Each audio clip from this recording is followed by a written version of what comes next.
What's up guys? Today I'm going to teach you personal tactics I use to leverage Instagram accounts while expanding on Gary Vee's 180 strategy to not only gain more followers, but also build great brand recognition, network, and create community.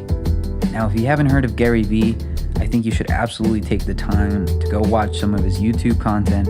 It's absolutely amazing. He's one of the greatest entrepreneurs of our generation. So, what is this 180 strategy I'm talking about? Good question. Let me break it down for you real fast. The strategy is basically this.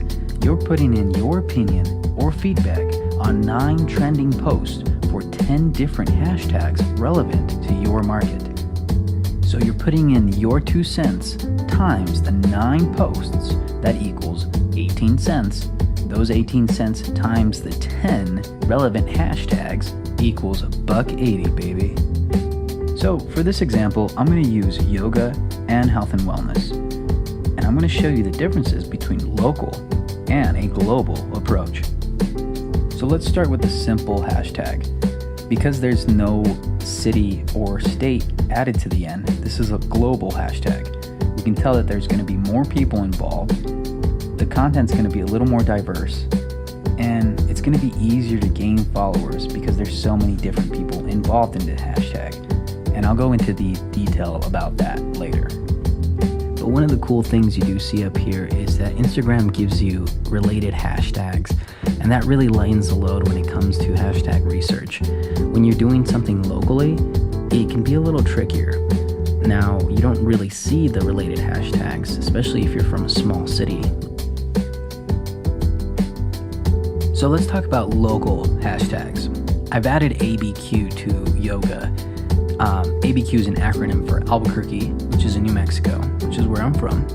And one of the first things that you see is that there is no top related hashtags, just like I was saying before.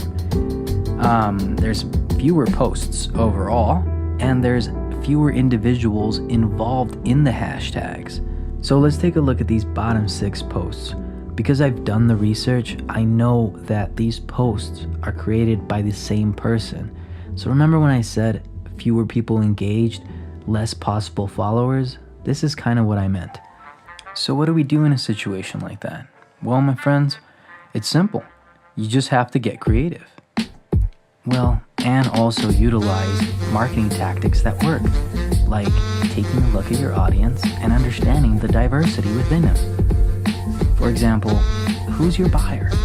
Asking yourself, what are they like? What are their interests? And in essence, you're using a tactic that's been used for centuries. It's called creating a buyer persona. You can do this by analyzing your current clients, customers, or followers. For example, we can probably bet anyone who likes yoga is probably into personal health for both body and mind. It's more than likely that they're into alternative medicines, meditation, and nutrition. Anything that's relevant to that particular niche or market.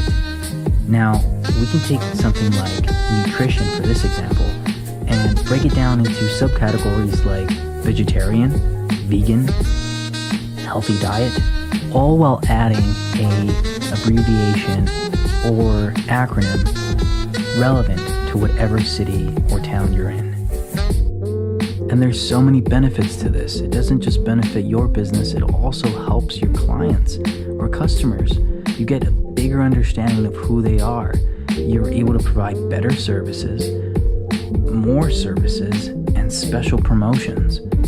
On top of that, you're also able to network and create awesome events that you know your clients are going to enjoy or want to be a part of. Pretty awesome, right? There's a lot of benefit to all this stuff, and I really hope it helps you to be able to achieve your goals.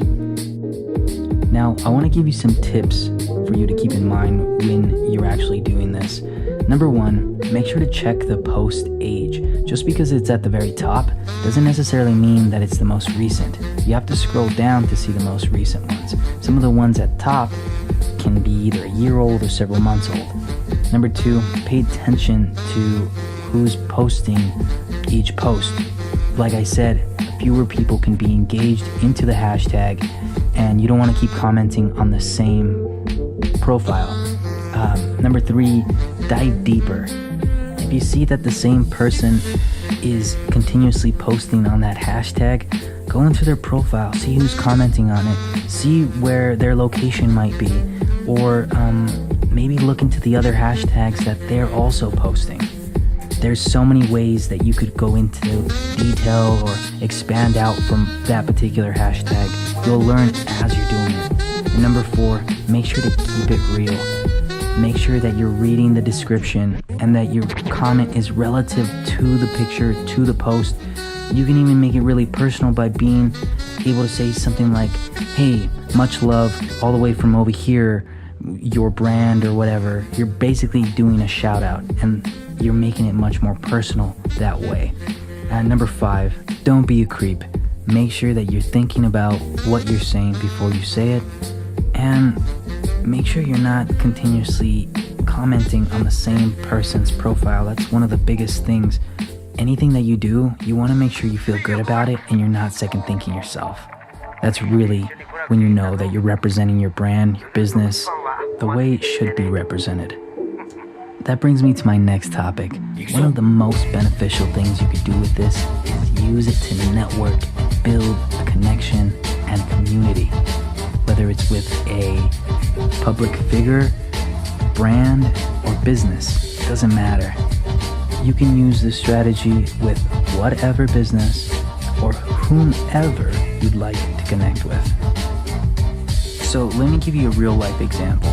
Because I've had to use this yoga hashtag for a client of mine, I essentially took the alternative medicine, broke it down into subcategories, got stuck, then I dove deeper into a particular profile, then I found a particular hashtag which was holistic prenatal care. From there I found a profile which was essentially the profile of this business that was traveling throughout the city, offering free education to individuals who needed any type of prenatal care, checkups, anything within that service. I sent them a direct message, and from there, my client is now able to coordinate an event with them, provide prenatal yoga, so on and so forth. This is just one example of the potential that this technique has to be able to benefit you, to be able to create a community, network, and expand. Of course, having done this myself, I have to give you some guidelines. First one is represent yourself like a pro. Make sure to reply back at a timely manner, not within a week or a month. I mean, I don't have to go into too much detail with that one. You also have to be mindful about what you say. Make sure you're representing yourself well, or your brand well. Not only that, but leave a positive impression. People may forget your name, but they'll never forget the way you made them feel. Keep in mind that everything I've taught you on this local level can be implemented on the global level. Imagine the impact you can have and the networking and connections you can make if you do it without any type of local restrictions. I really hope this benefits you guys. I really hope it helps you achieve your goals. Thank you for watching. My name's Alex Sol. I'm the owner and operator of Shinobi Co. And if you ever in need of a marketing consultant, need some advice, an extra hand, give me a call. I'm here for you. Much love.